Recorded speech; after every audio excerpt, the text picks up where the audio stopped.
is the 18th and 19th centuries, where we have a starting point, and it goes obviously back vastly before that, where international relations is based in sovereign governments' rights to wage war and to oppress and abuse internal populations.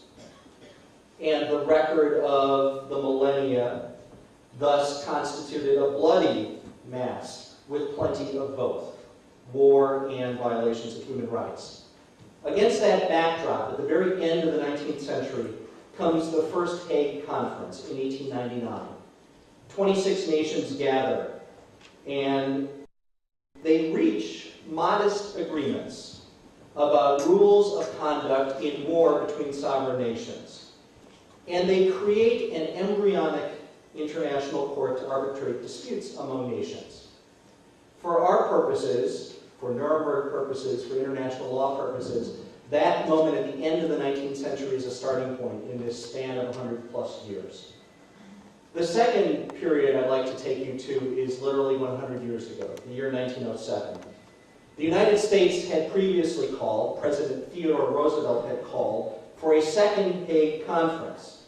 Its principal objective from the United States' perspective as a convening nation would be to create an empowered, more effective international court of arbitration among and between nations, building on the embryonic early first international court.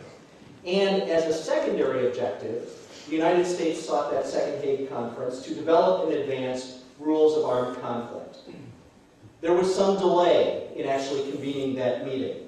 It had to wait for the end of the Russo-Japanese War.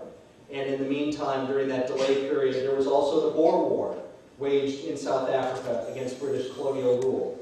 But eventually, and the formality is interesting, the inviting sovereign was the Tsar of Russia. Eventually, the Second Hague Conference convenes. June 15th, 1907 is the first formal session. 44 nations are represented, which by our standards sounds small until you remember that we're talking about an imperial world and only 47 countries that existed as of 1907. So 44 of 47 countries are present.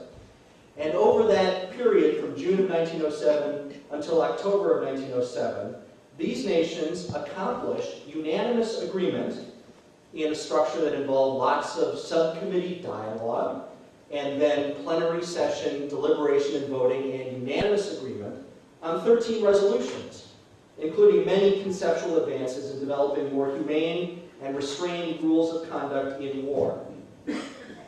That, you'll remember, was, from the United States perspective, the secondary objective. The primary objective was the international court, arbitration. And this Second Hague Conference achieved much less success in the realm of arbitration. It did not outlaw war, and it created no binding, independent international court process to step into international disputes and to adjudicate in advance grievances that might otherwise escalate into warfare. Instead, the nations simply reached in principle a discussion resolution that would be desirable as some later accomplishment. But that was not for want of trying. And trying is part of what I'm hoping to sketch here for you as we consider these points in time. It's important to note here and now, 100 years later, almost to the day, because this is a late August 1907 process that I'm about to describe, the leading role and the philosophy of the United States government at The Hague, at that second conference. The United States was, at that gathering, the neutral nation. It was not invested in or tainted by the interests and clashes of the continental European empires. The United States was, at that gathering, the proponent, from President Roosevelt's call for the conference, to the diplomats he sent, to the arguments they raised, to the drafts that they propounded, of a real, empowered international court of arbitration. The United States vision explicitly was willing to, and publicly did, advocate sacrificing some sovereignty in the interest of international justice. The particulars are striking to consider, because this is the United States proposal for the new and binding court membership that it advocated. A tribunal of 15 judges. Now you might say, well, court packing, right? Here it comes. No. The 15 would-be on the United States proposal comprised of 9 judges from Europe, 2 from Asia, and only 4 from the United States. In other words, we propose to be bound by a majority institution and tribunal comprised not of ourselves. We were not successful, the United States, but we were determined to continue this pursuit, including at a third Hague Conference and those thereafter. And it was agreed, as one of the subsidiary accomplishments of 1907, that these meetings would recur at regular 8-year intervals. In other words, we would next gather the nations of the world in 1915 to continue this process of development toward international law, which of course never happened, because by 1915, Europe was at war. The United States soon would join that war to end all wars. Much blood would be shed for very little purpose. And this conversation, 1899, 1907, in a sense, becomes transformed. As of fall 1907, however, the Hague Conference, the second conference, had accomplished quite a bit. It had accomplished in global discourse visibility for these principles of law and justice. It had educated effectively across nations and peoples in the names of these concepts and ideas and objectives. And particularly, it had had something of a galvanic effect on some Americans, many Americans, I venture to guess, but let me just flag 4 for you. One was a professor and a budding New Jersey politician named Woodrow Wilson. Another was a young lawyer and a world traveler and a very close watcher of President Theodore Roosevelt. Indeed, he emulated him in many regards. His name was Frank Roosevelt. A third, locally, in Frewsburg, just a few miles south of here, was a 15-year-old voracious newspaper reader and a rising high school junior, a very active interscholastic debater on policy issues, including, in the next couple of years, this very question, Robert Howard Jackson.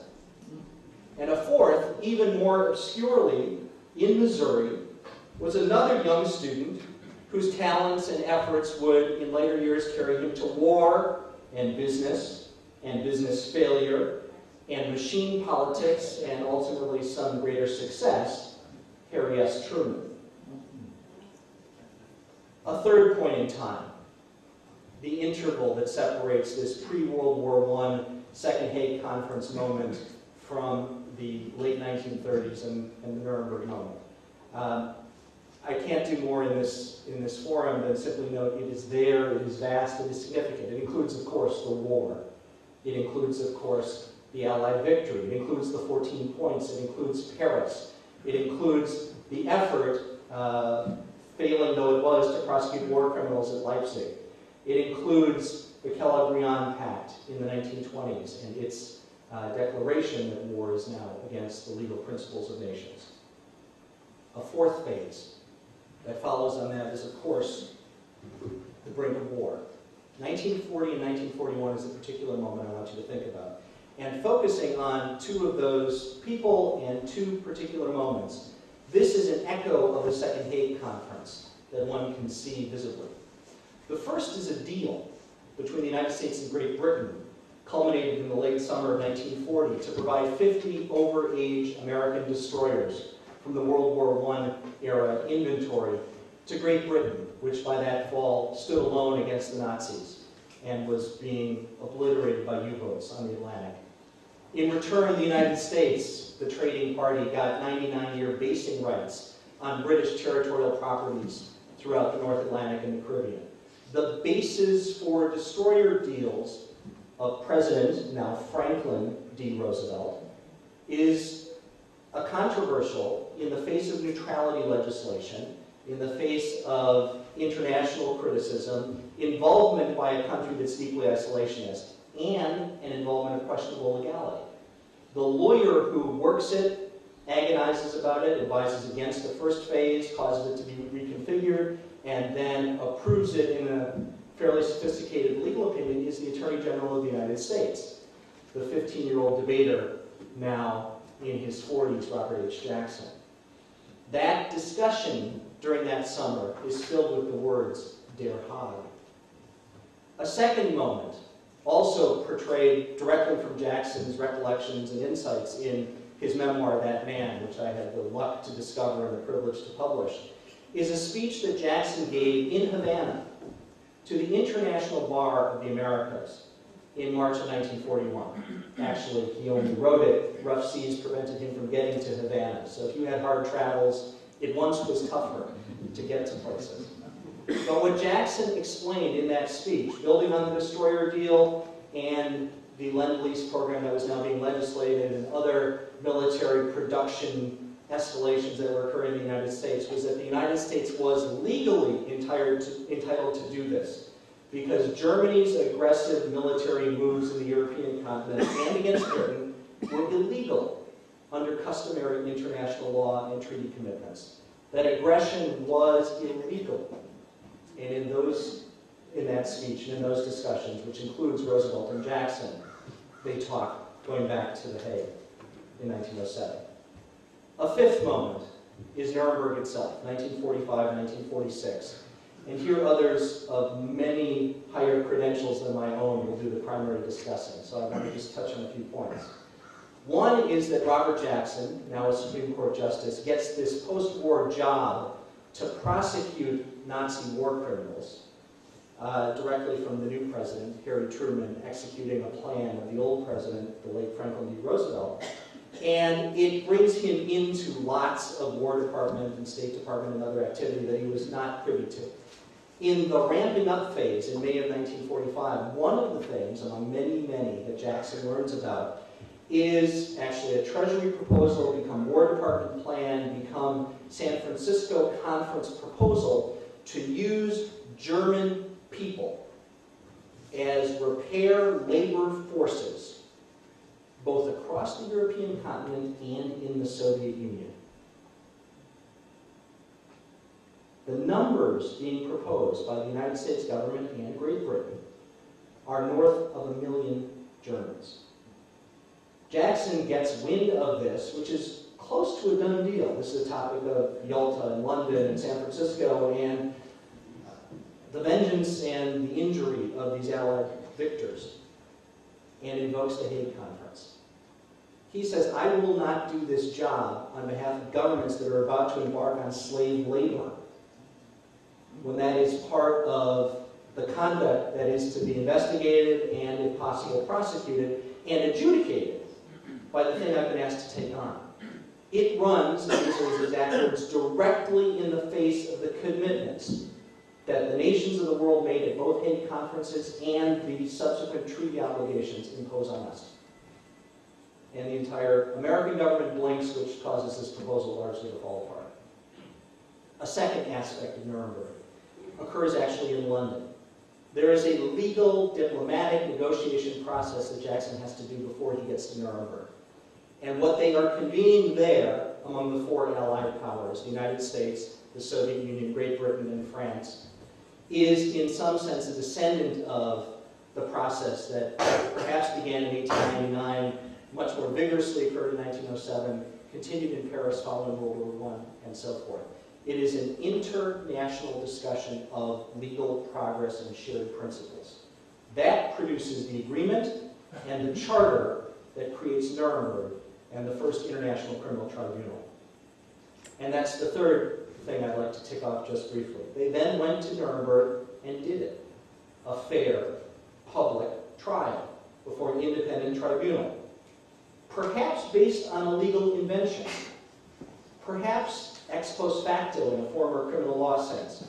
In my view, more likely a legitimate criminal law development in the string of developments up to that point in time. But in either case, now, at the culmination of Nuremberg, a precedent going forward that henceforth the waging of aggressive war, the commission of war crimes, the perpetration of crimes against humanity, and common plan, agreement, and conspiracy to engage in any and all of those is against the body of international law as a crime for which not only organizations but individuals up to the level of heads of state can be held accountable.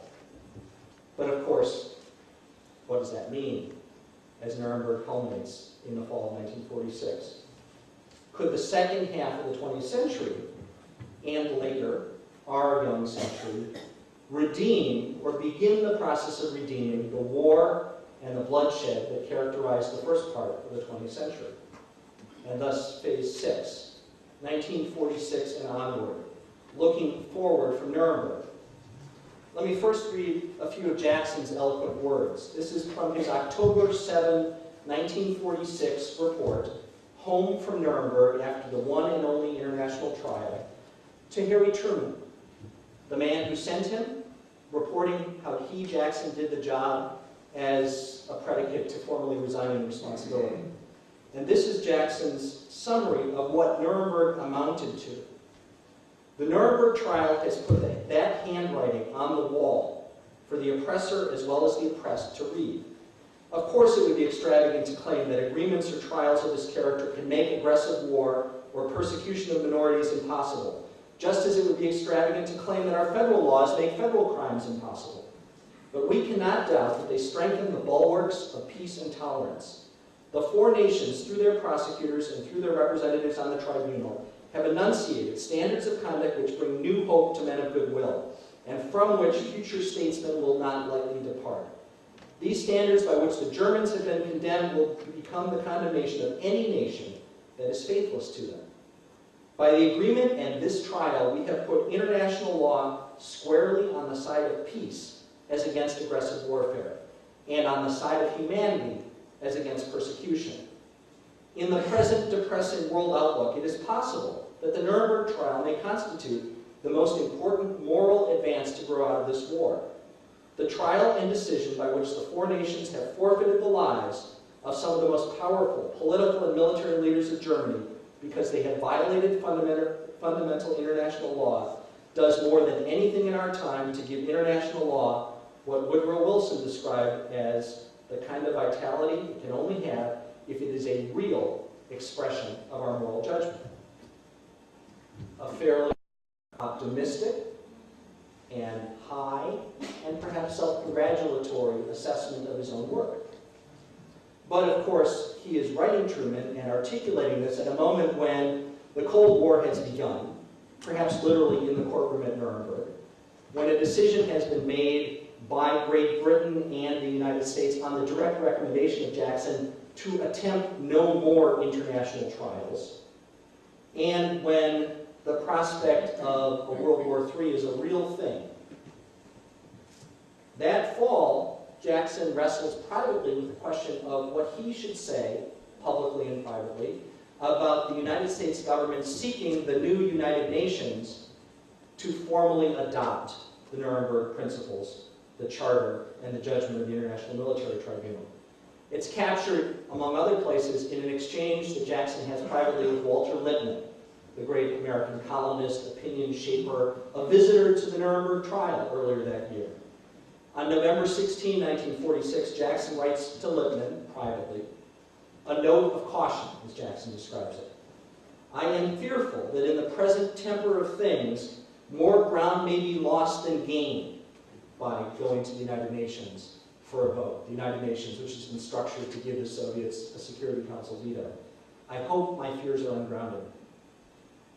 In December of 1946, the United States does participate, and the Soviets do participate in a UN adoption of the Nuremberg judgment, and to that extent, the international community ratifies Nuremberg.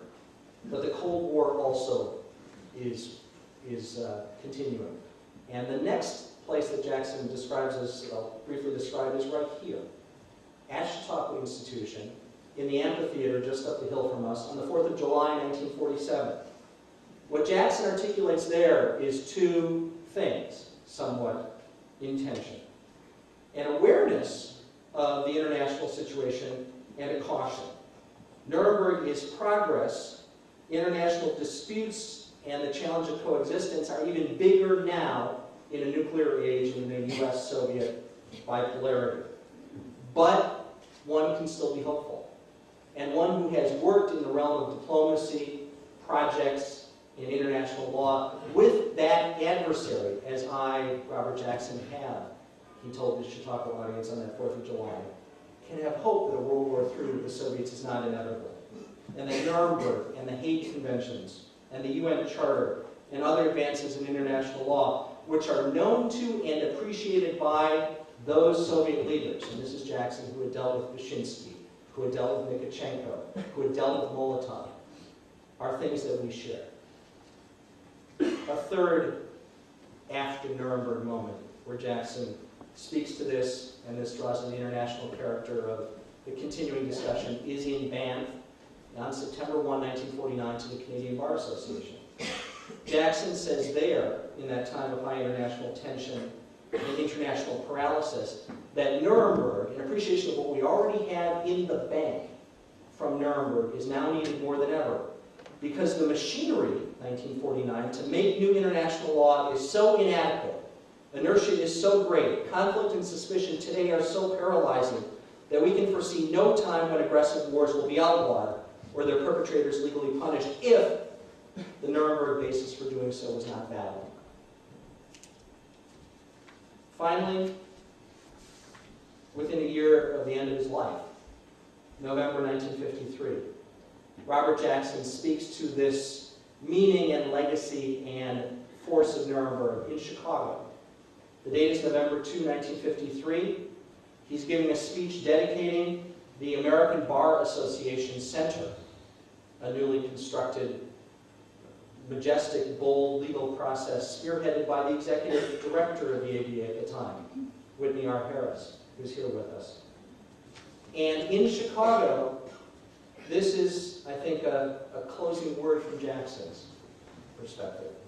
The basic ideas of just dealing and civilized living are so strikingly alike among lawyers that we may foresee a mutual understanding and cooperation between the professions of the Western world greater than has existed in the past. And if a peaceful and stable international order is ever reached, it is not rash to predict that it will result from acceptance by the legal professions of all nations of an international rule of law as a curb on lawless power and control of great states. In other words, lawyers, international lawyers, have what Nuremberg put in the bank, share it in their levels of understanding, pursue it in their projects, and embody it in their personal commitments. And that's, of course, where we are today.